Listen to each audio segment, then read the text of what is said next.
네, 여러분 반갑습니다. 이명표 칼럼입니다. 자, 오늘 준비한 경기는 다가오는 새벽에 치러질 프로토 승부식 109회차 9월 20일 수요일 챔피언스리그 조별 예선 두 경기 분석으로 준비를 해봤습니다. 자, 챔피언스 일정들이 굉장히 많이 잡혔고 아시아 챔피언스리그 일정도 잡혀 있는데 일단 가장 메리트가 있어 보이는 경기 한 경기와 여러분들께서 조금은 어려워 보이는 경기로 이렇게 총 두 경기 준비를 했는데요.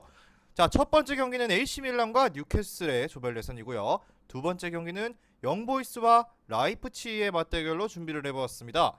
자, 오늘의 첫 번째 경기 AC 밀란과 뉴캐슬의 경기부터 지금 바로 분석 한번 시작해 보도록 하겠습니다.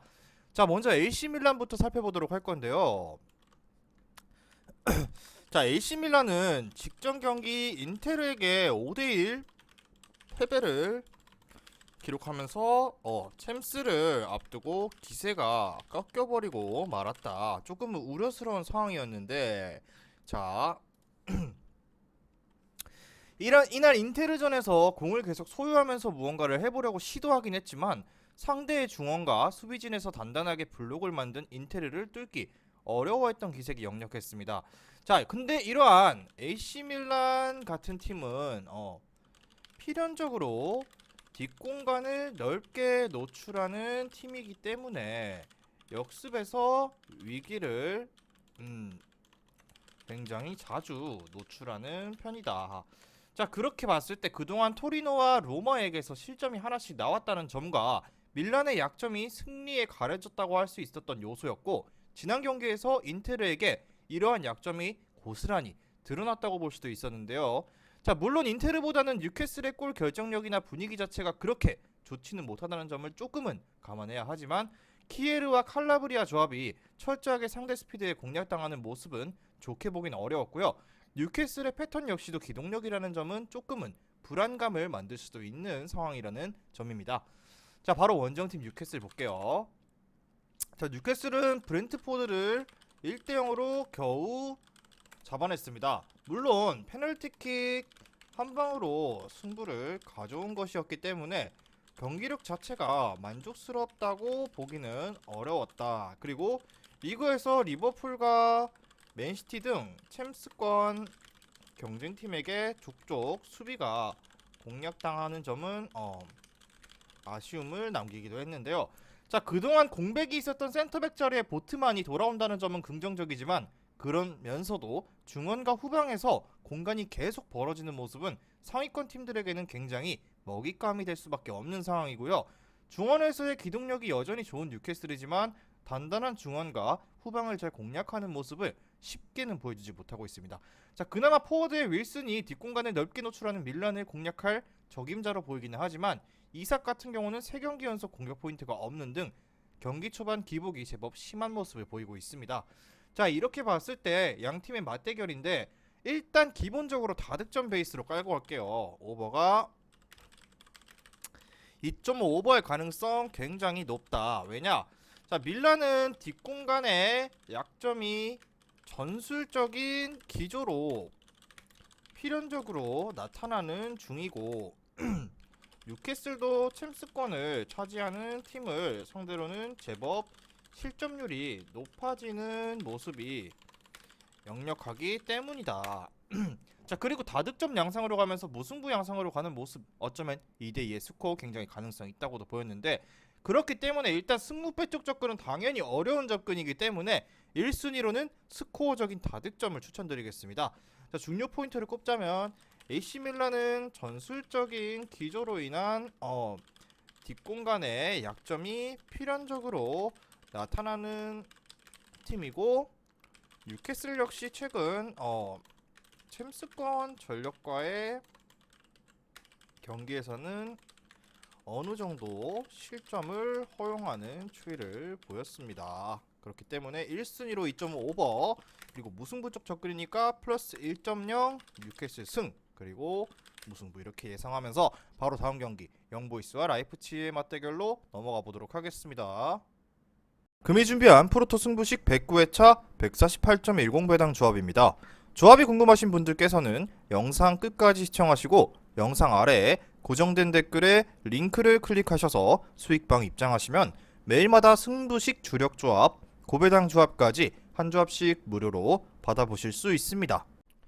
자, 다음 경기는 영보이스와 라이프치히입니다. 영보이스부터 살펴볼게요. 영보이스 같은 경우는 올 시즌 예선에서 마카비 하이파를 상대했죠. 자, 마카비 하이파를 1승 1무로 기록했고 조별리그에 진출했습니다. 자, 특히나 공격적인 성향의 팀을 상대로도 무실점으로 버티는 능력이 충분히 뛰어나다는 평가를 받고 있는 팀이다. 자, 최근 4경기 모두 클린시트를 기록했고요. 리그에서는 6할이 넘는 점유율로 라인을 높게 올리지만 생각보다 리그에서는 굉장히 라인을 올리는 팀이지만 유럽 대항전에서는 제법 중앙을 틀어막는 양상을 보여왔다. 자, 생각보다 대륙 대회에서는 중앙을 틀어막는 양상을 자주 보였는데 라이프치히가 중원에서의 수적인 우위를 잘 만드는 편인데 4-1-2-1-2의 포메이션으로 적어도 중앙의 수적 열세라는 면에서는 커버가 가능할 것으로 보입니다. 결국 생각보다는 라이프치히를 상대로 리그에서 보여주는 공격성을 줄일 가능성이 높고요. 측면으로 우회하면서 미드필더진의 몬테이로를 통한 역습 위주로 플레이를 할 것이며 저득점 양상을 만드는 것이 1차적인 목표가 될 것입니다. 다만 라이프치히 같은 경우는 후반에 골을 몰아넣고 있는 상황인데 주도권을 빼앗겨버리고 수비에 집중하는 팀들이 후반에는 약점이 드러낸다는 점을 감안할 필요는 어느 정도 있어 보였습니다. 자, 바로 원정팀 보도록 하겠습니다. 라이프치히입니다. 자, 라이프치히는 의적 기질로 무장한 아우쿠스를 3대0으로 격파하며 최근 3경기에서 모두 3골 이상을 기록하는 등 득점력이 굉장히 훌륭하게 이어지고 있다는 점이 긍정적인 부분이라 볼 수 있습니다.